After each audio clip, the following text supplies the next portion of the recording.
김밥하는 CEO로 처음에 책을 냈을 때 출판사가 그 책이 나오기 얼마 전에 한 신문사하고 인터뷰를 했었는데, 그때 매출과 회사 자산을 착각하는 바람에 출판사에서 나온 책에 700억 부자라고 나온 거예요. 그 당시에 내가 70억도 아니었는데. 그래서 이걸 출판사한테 수정해달라고 했더니 이미 인쇄가 돼서 못하겠다고 거절을 하더라고요. 그래서 할 수 없이 그때 내가 어떻게 했냐면 그냥 700억 부자가 돼야겠다 생각을 했었거든요. 그래서 그 이후 얼마 안 돼서 실제로 700억이 넘는 자산을 가지면서 그 책에 적힌 그대로 실현을 한 적이 있어요. 그래서 오늘도 뽀샵을 잘해서 얼굴 지금 비슷하게 만들어갖고 여기 지금 약간 검버섯도 없어지고 그림 비슷하게 된 것 같아요. 오늘은 제가 지금 제일 잘하는 게 뭐냐면 두 가지가 있어요.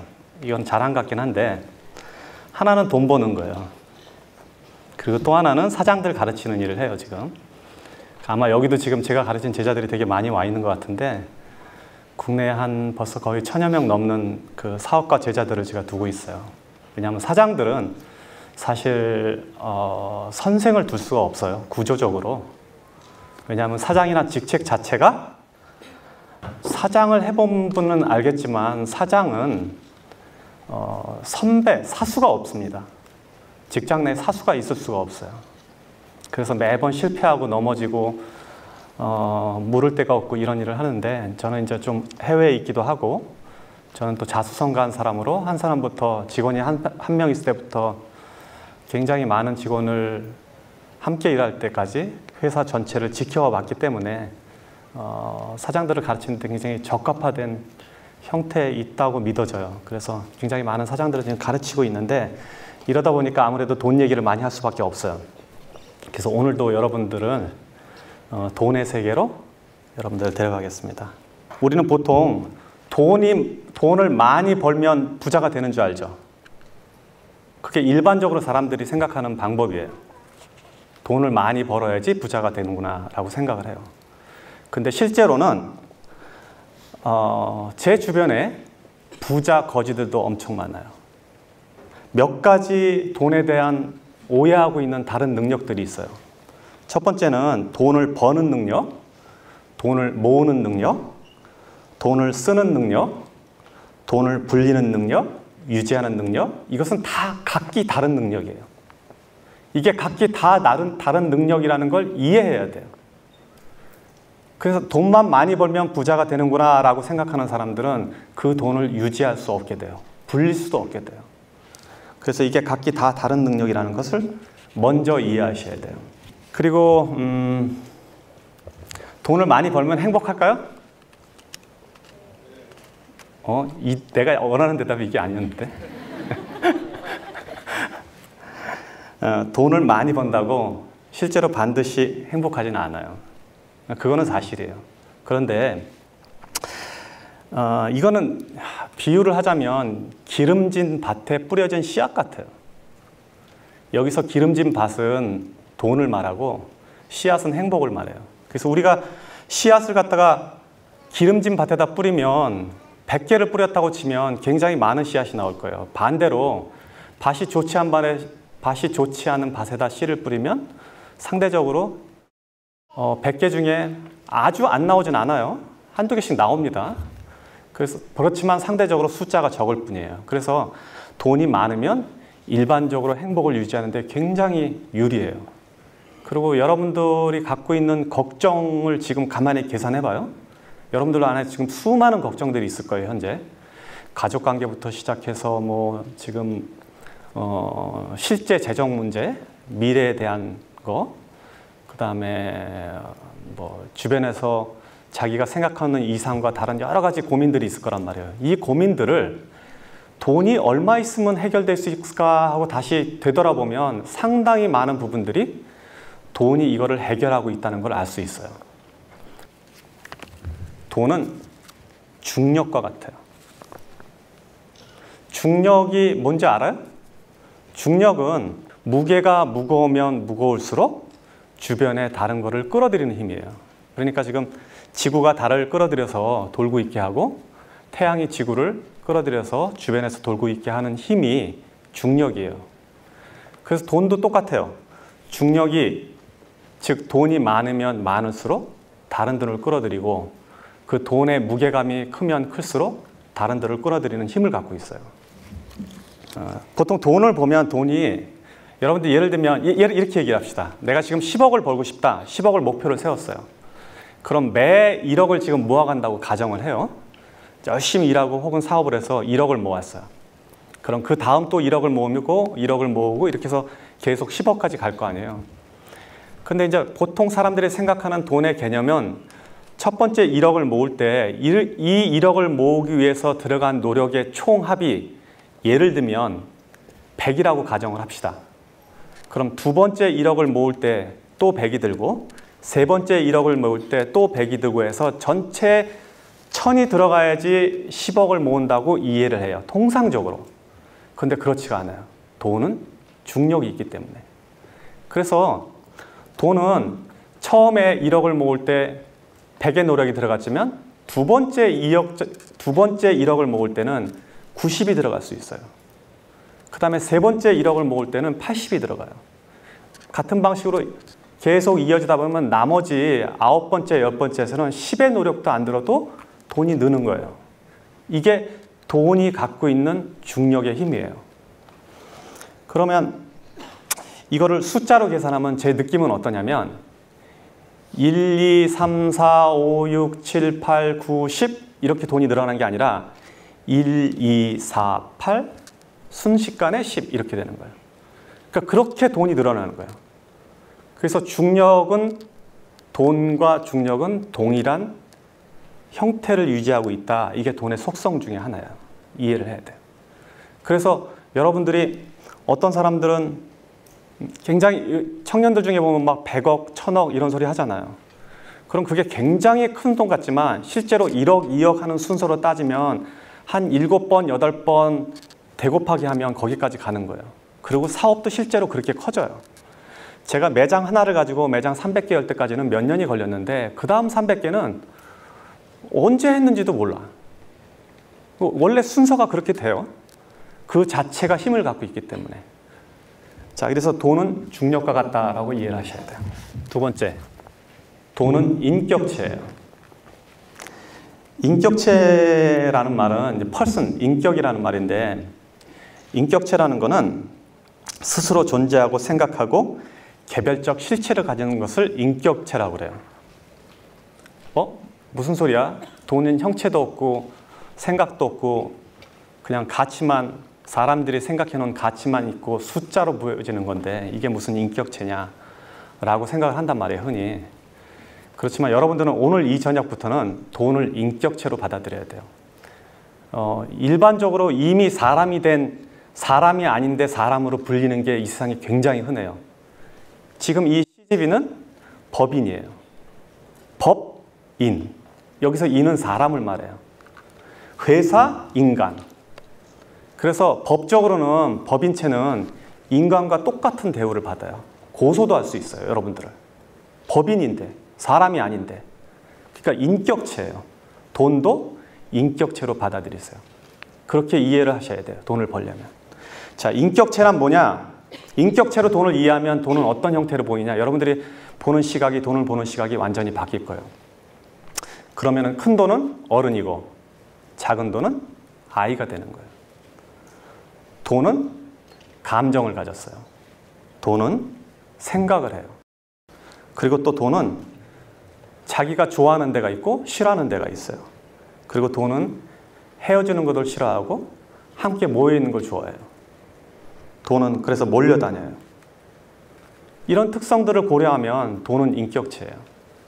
그러니까 여러분들이 돈을 모으면, 돈을 벌면 이 돈을 인격체처럼 대해야 돼요.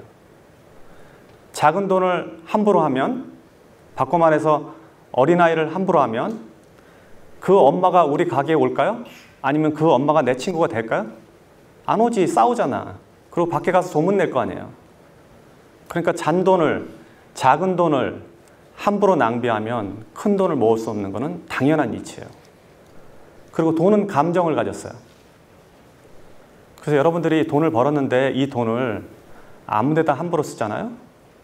뭐 술집에 가서 탕진을 한다든지 도박을 한다든지 아니면 이유 없이 사치를 한다든지 그러면 돈을 감정을 가졌기 때문에 나를 이렇게 대하는구나 이 사람은 그렇게 생각하고 돈은 여러분들을 떠날 거예요. 왜냐하면 돈은 자기를 갖다가 하찮게 대하는 사람들을 옆에 두지 않기 때문에 그래요. 또 돈은 생각을 가졌습니다. 생각이 있기 때문에 여러분들이 무슨 행동을 하는지 면밀히 이해하고 있다가 갈까 말까를 결정하고 생각을 가졌기 때문에 여러분들이 좋은 일에 돈을 쓰면 그 돈은 다시 돌아와요. 그래서 큰 돈은 작은 돈은 아껴야 되고 큰 돈은 제대로 보내줘야 돼요. 이게 돈을 쓰는 방식 중에 하나예요. 그래서 돈은 인격체다라고 이해를 해줘야 돼요. 다음 거. 일정하게 들어오는 돈은 불규칙한 돈보다 힘이 세다. 사업이나 자기 생활에서 이거를 이해 못하는 사람들은 절대 돈을 못 모읍니다.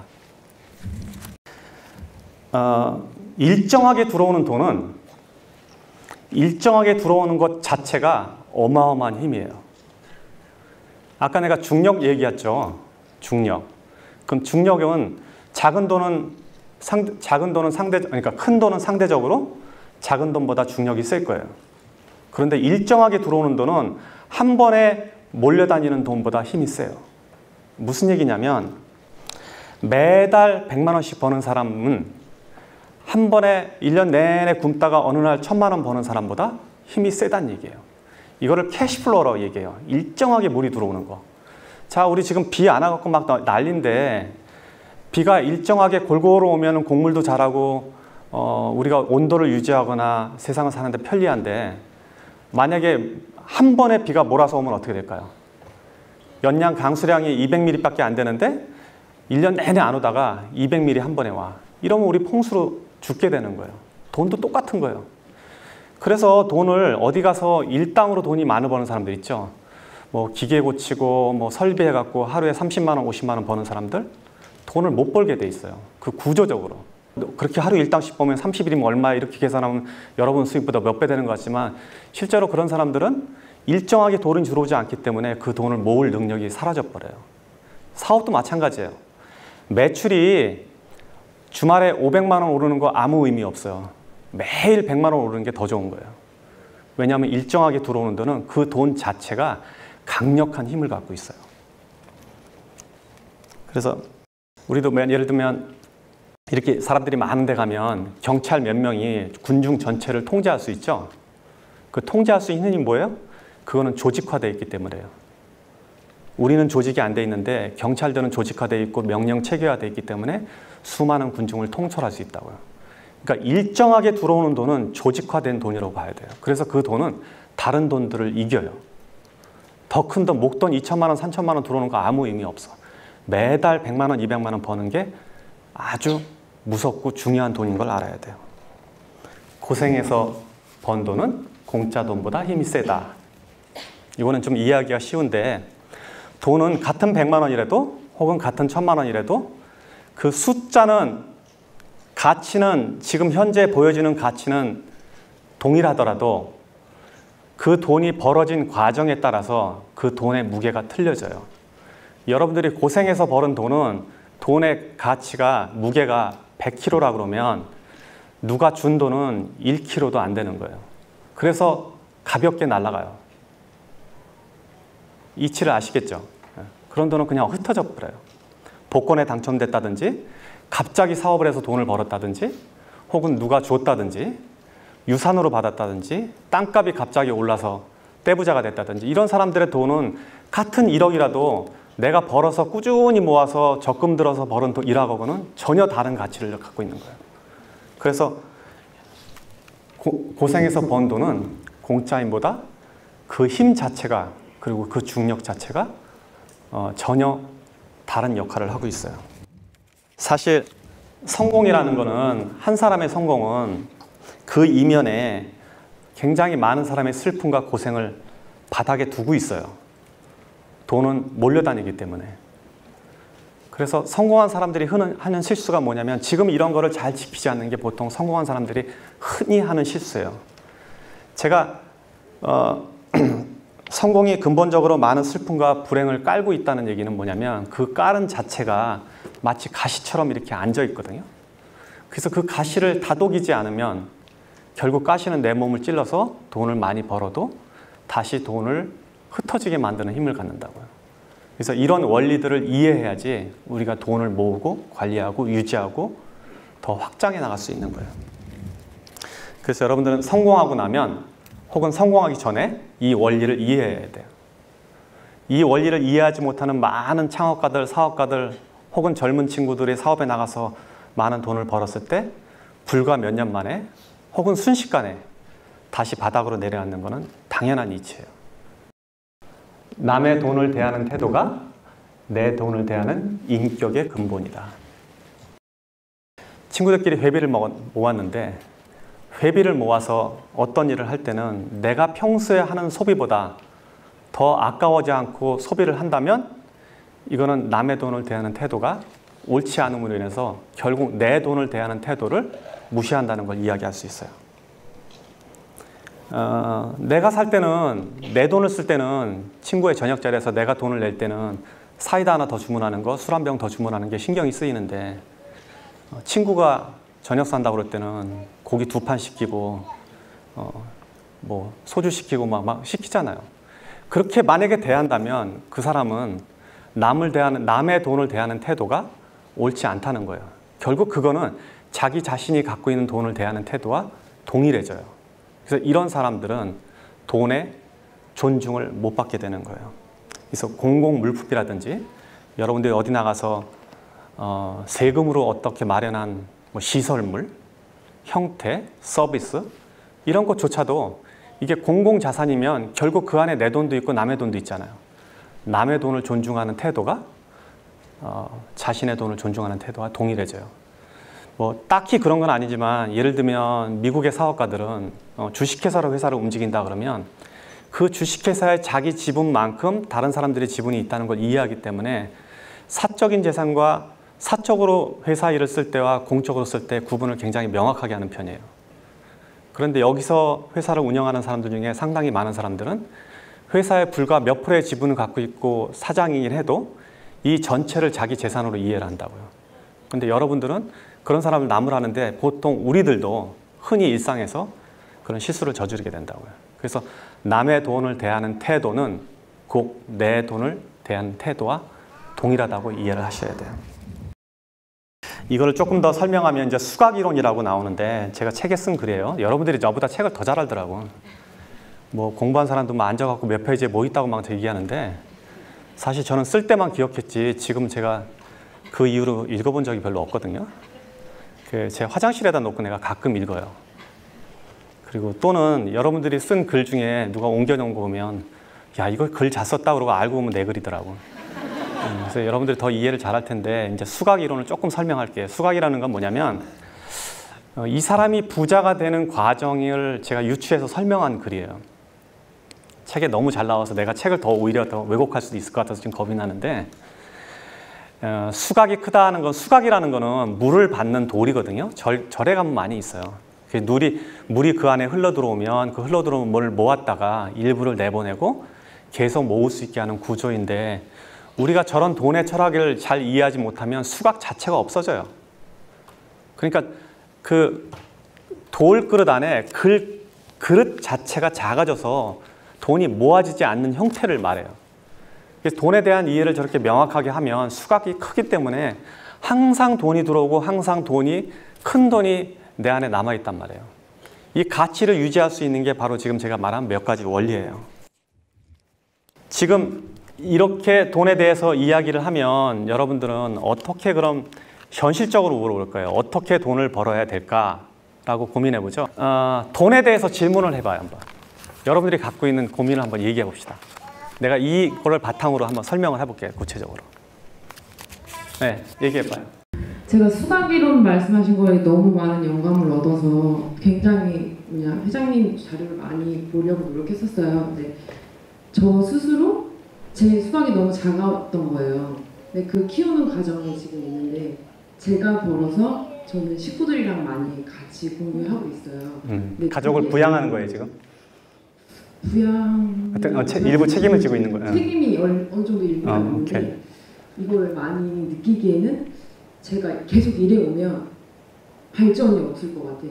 근데 결정을 하는 마음이 맞는 건지, 근데 계속 이렇게 나누는 게 맞는 건지에 대한 고민이 요즘 들어요. 돈이라는 거는 그게 모여지려면 그 모여진 것 자체가 이렇게 모여지려면 일정한 규모가 이루어져야 돼요. 회사도 마찬가지예요. 회사가 막 초기 성장하는데 회사가 좀 크니까 미리 사회적 기업을 만드는 사장들이 있어요. 막 직원들한테 월급을 막 굉장히 업계보다 훨씬 더 주고 막 차 사주고 혹은 뭐 배당 주고 이러는 사람들이 있어요. 국가도 그렇게 하는 경우 있습니다. 그렇지만 지금 현재 이런 상황을 유추해서 보면 내가 자본을 모아서 이 자본이 다른 자본을 끌어들이기 전까지는 모으는 게 더 현명한 일이에요. 만약에 가족을 도와준다고 해도 그 이후에 그 자본이 잉여 자본이 재산을 만들어질 때까지 기다렸다가 도와주는 게 나는 더 합리적으로 봐요. 그래서 모든 군주들이 나라를 크게 일으킬 때는 옛날에 이렇게 봅시다. 삼국지 시대에 하나의 장수가 왕이 되는 과정에서 전쟁을 통해서 재산을 모아갈 거예요. 이 재산을 모으는데 계속 나눠줬다 그러면 국가를 형성할 수가 없어요. 회사도 마찬가지거든요. 회사가 막 성장하면 직원들은 이렇게 회사가 커지는데 더 달라, 보너스 달라 이렇게 하는데 그 현명한 사장이라면 그걸 굉장히 적절하게 분배할 거예요. 유보금과 지금 나눠주는 돈을 잘 조정해서 이 회사가 앞으로 어떤 일이 벌어질까를 예측해서 인수합병에 들어갈 수도 있고 아니면은 지속 성장하기 위해서 필요한 어떤 시설, 도구, R&D 이런 시설들이 필요하는데 그냥 나오는 대로 다 없애버리면, 즉 모아놓지 않으면 그 힘을 가질 수가 없어요. 근데 집안도 마찬가지예요. 그래서 본인이 만약에 책임감을 느끼는 것 자체는 되게 좋은 일이고 현명한 일인데 책임감을 나중에 지세요. 모아서 나중에 가족들은 가족들을 살 수 있으면 놔둬도 되게 괜찮아요. 굶어 죽는다면 내가 이 얘기 못 하는데 그런 게 아니라면 모아서 나중에 도와주는 게 더 현명해요. 제가 만약에 재산을 버는 과정 중에서 저분대로 했더라면 우리 가족들이 지금 혜택을 못 받았을 거예요. 그래서 저는 모아뒀다가 하는 게 더 맞다고 봐요.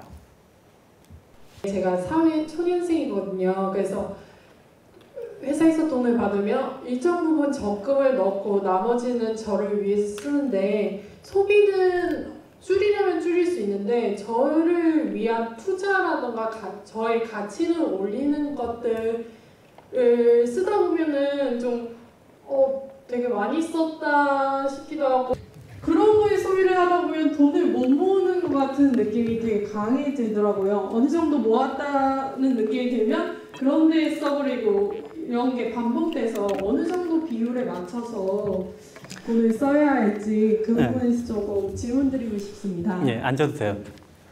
지금 내가 말은 되게 이쁘게 했는데 나는 경험에 돈을 쓰는 건 괜찮다고 봐요. 무언가를 사는 거는 조심해야 되는데 경험은 괜찮아요. 그럼 이제 여기서 경험 그러면 이 경험을 어떻게 해석하느냐 틀려요. 내가 좋은 음식을 먹는 것도 경험 그러면 그건 경험으로 들어가. 그러니까 본인이 경험이라고 우기는 게 진짜 경험인지를 한번 점검해야 돼요. 상당히 경험이 아니고 자기의 가치를 존중하는, 자기의 가치를 내보이는 어떤 거에 돈을 쓸 수도 있어요. 내가 말하는 경험은 뭐냐면 이 경험이 나를 더 고양시킬 수 있는가 이거. 책값 이런 거 쓰는 거 괜찮아요.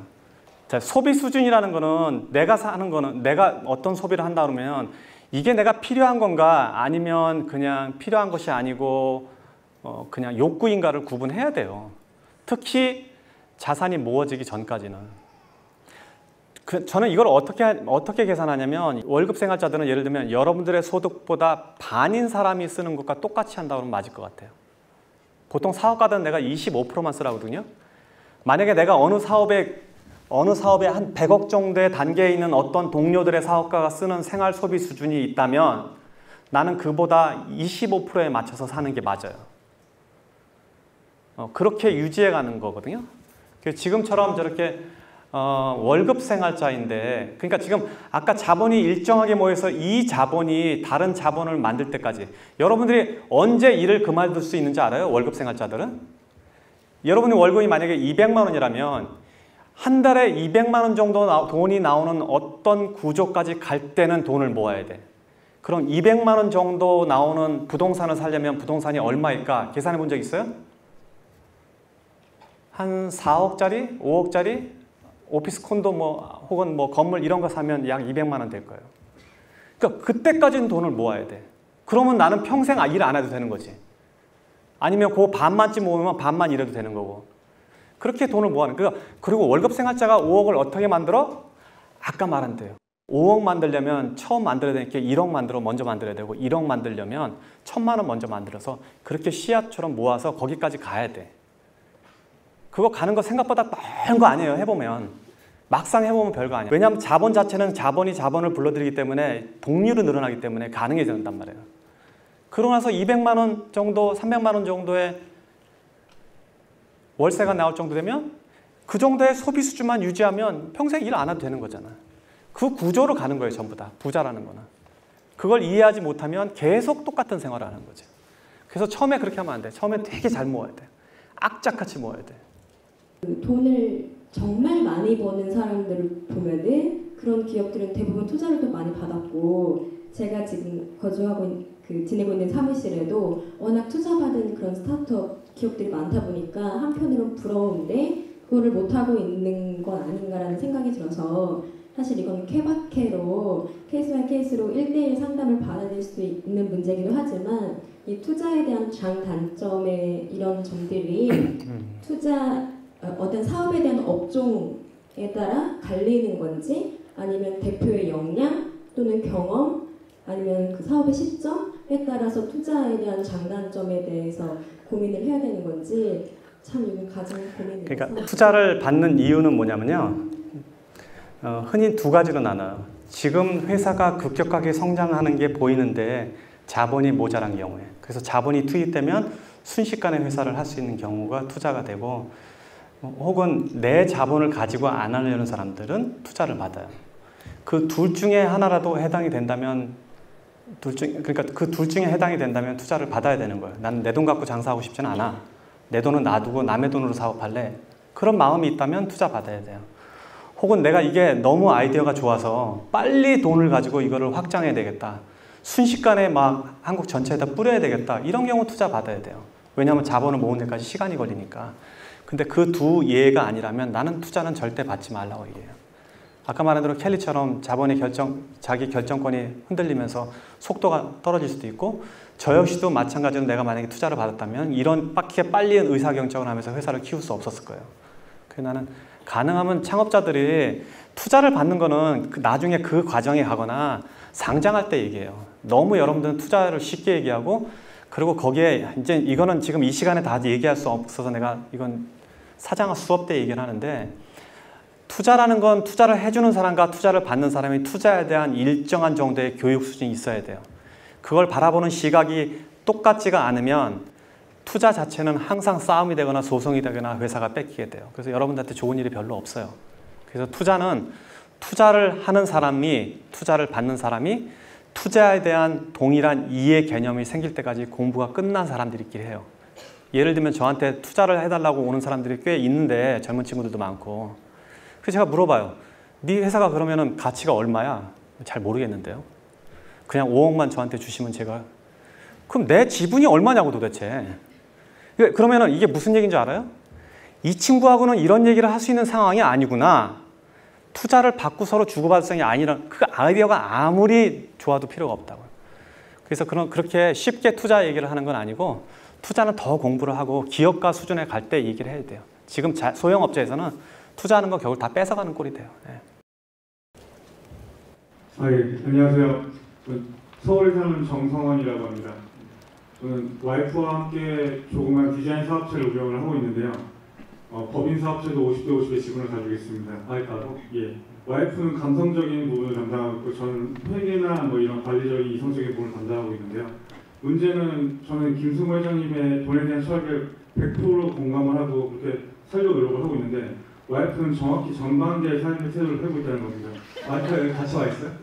사실 같이 왔으면 좋겠는데 지금 부부가 오신 분들이 너무나 부럽습니다. 사실. 네, 그래서 저는 월급을 200 받으면 아까 25% 수준으로 살라고 하셨는데 저는 5%로 살 자신 있는 사람입니다. 근데 와이프는 200%를 쓸 수 있는 사람입니다. 그래서 와이프한테 돈 얘기할 때마다 저도 괴롭고 와이프도 괴롭고 그리고 교육비를 저는 좀 굉장히 높게 쓴다고 생각하는데 사실 교육비라는 게 또 이게 육아 철학까지 연결되는 부분이기 때문에 저도 조심스럽습니다. 굉장히. 그래서 혹시 와이프와 돈에 대한 철학이 다를 때 혹시 그런 걸 통합시킬 수 있는 혹시 있어요. 제일 좋은 방법은 와이프랑 헤어지는 거예요.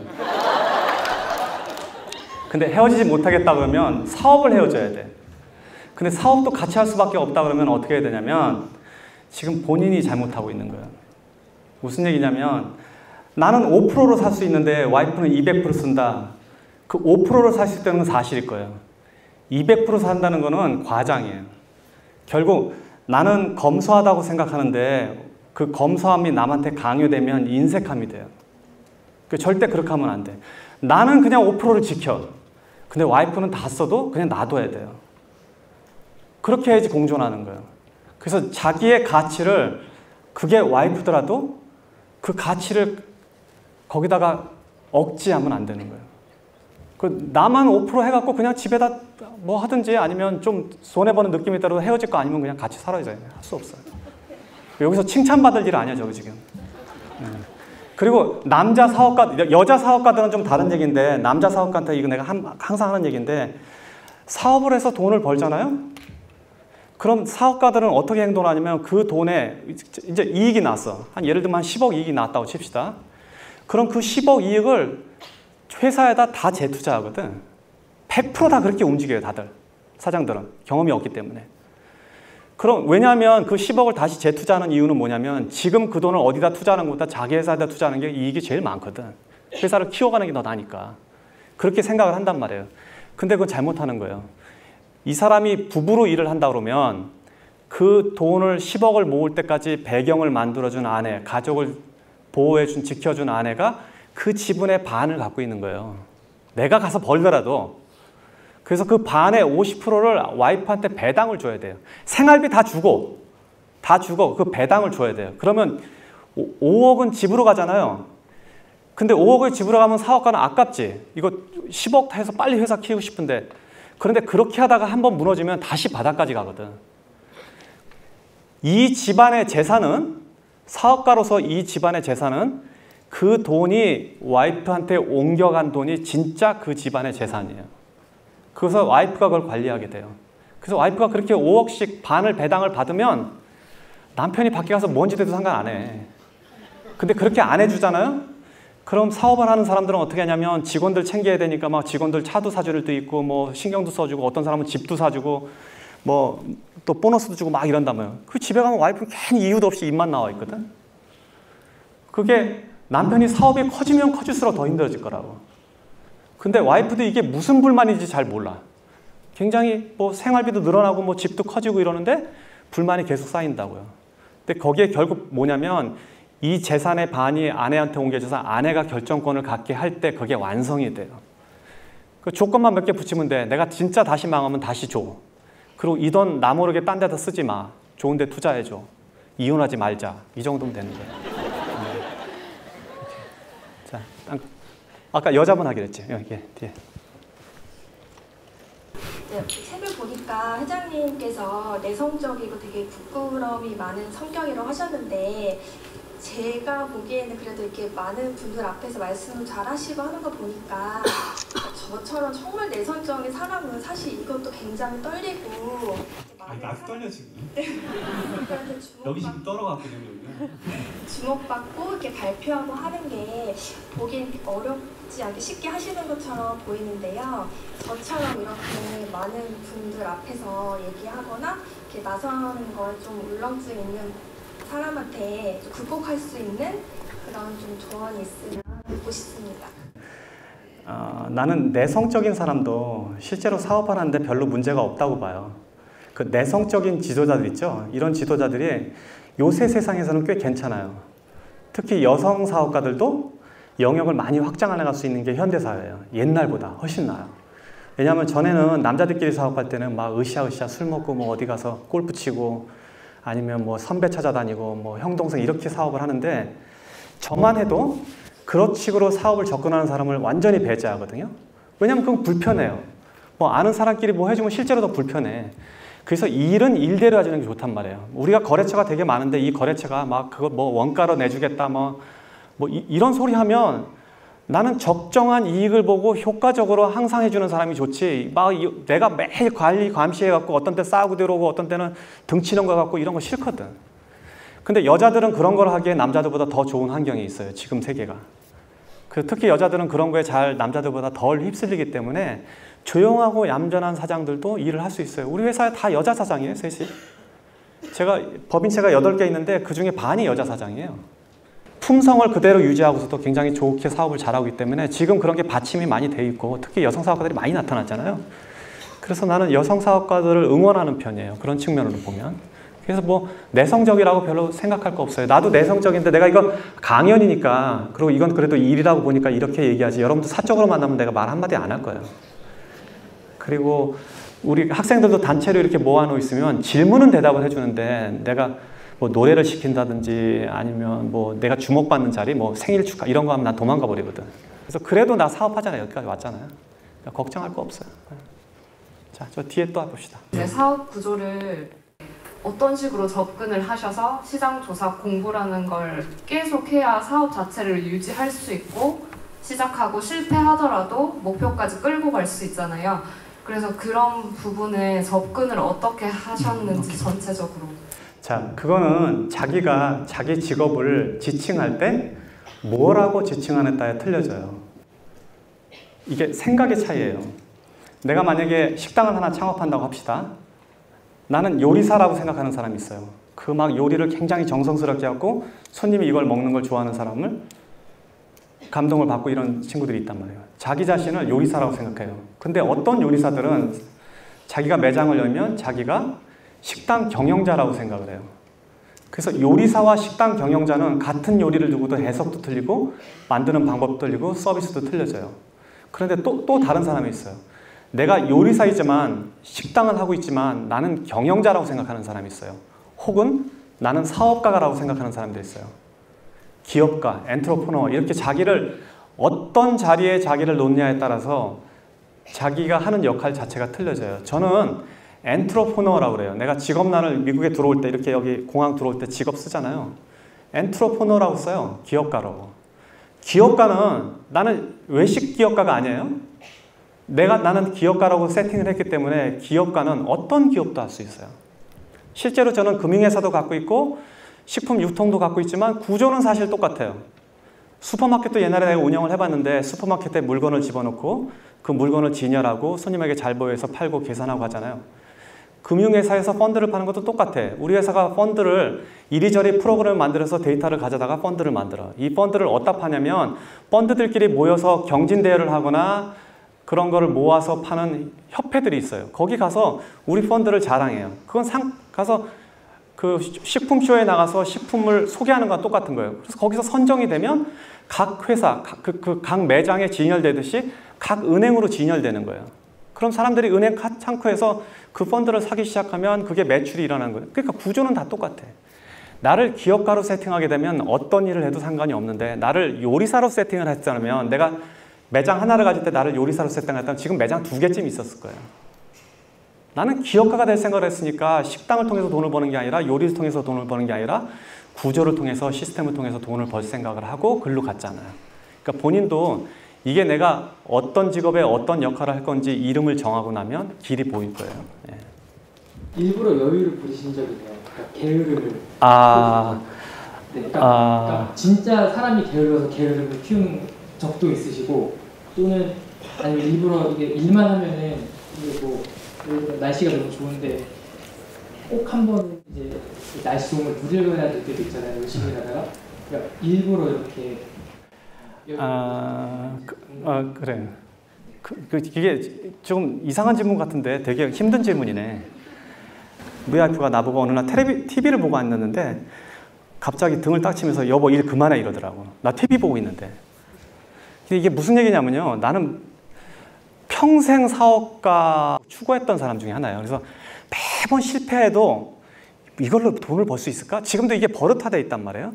내 기억으로 유일하게 내가 머리를 쉬고 사업을 안 했던 적이 언제냐면 내가 중대 제자 중에 프랜차이즈 사업하는 제자들 데리고 몇 명 데리고 필리핀에 어디 해변가에 놀러 가서 이렇게 앉아 있었던 그때는 바다가 너무 좋아갖고 며칠 동안 내가 사업 생각을 안 했다고요. 근데 평소에 나는 다녀보면 모든 게 다 사업거리로 보니까 그래서 이게 버릇이 평생 그러니까 정신적으로 사업을 추구하는데 노력을 했고 저게 이제 답은 아닌데 답이 되는 게 뭐냐면 나는 이민자예요. 미국 이민자.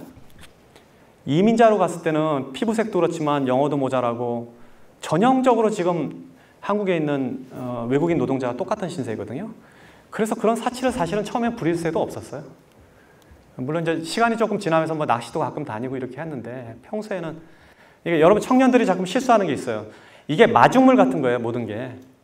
내가 젊은 나이에는 젊어서 어떤 경험을 쌓고 이렇게 인생을 전체를 죽이지 않는 것도 되게 좋은 일인데 자본이 모이거나 아니면은 마중물처럼 뭐가 올 때까지는 좀 노력해야 돼요.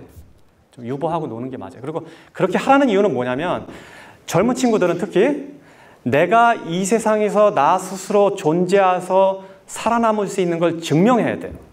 이거 굉장히 중요한 일이에요. 오늘은 그 질문이 안 나오는데 좋아하는 걸 할까요? 잘하는 일을 할까요? 맨날 이렇게 물어본단 말이에요. 상관없어. 돈 버는 일을 해야 돼. 내 스스로가 존재해내줘야 돼요. 이 세상에서. 그러고 난 다음에 자기 좋아하는 거 하면 돼. 나는 내 급여도 못 만들고 내가 뭐 부모님한테 돈 용돈 받아서 쓰고 뭐 와이프가 어떻게 해. 이거는 아니야. 이거는. 그러니까 존재하는 거를 증명할 때까지는 최선을 다해야 돼. 그러고 나서 여유 생길 때마다 그렇다고 그걸 다 미루라는 얘기는 아니고 여유 생길 때마다 더 그거를 이렇게 조금씩 도와주는 것도 전체 삶에 굉장히 유용한 가치니까 같이 해도 돼요. 근데 좀 밀어가면서 하라는 얘기예요. 오늘 이 강의를 들은 사람들은 아까 제가 정리한 저 원리를 잘 체득하시면 그 자체가 여러분들한테 실제 자산으로 옮겨질 거예요. 원래 자산이라는 것이 일을 해서 버는 돈이 있고 구조를 통해서 버는 돈이 있고 신용 자체, 상장회사 같은 거는 신용 자체가 돈이에요.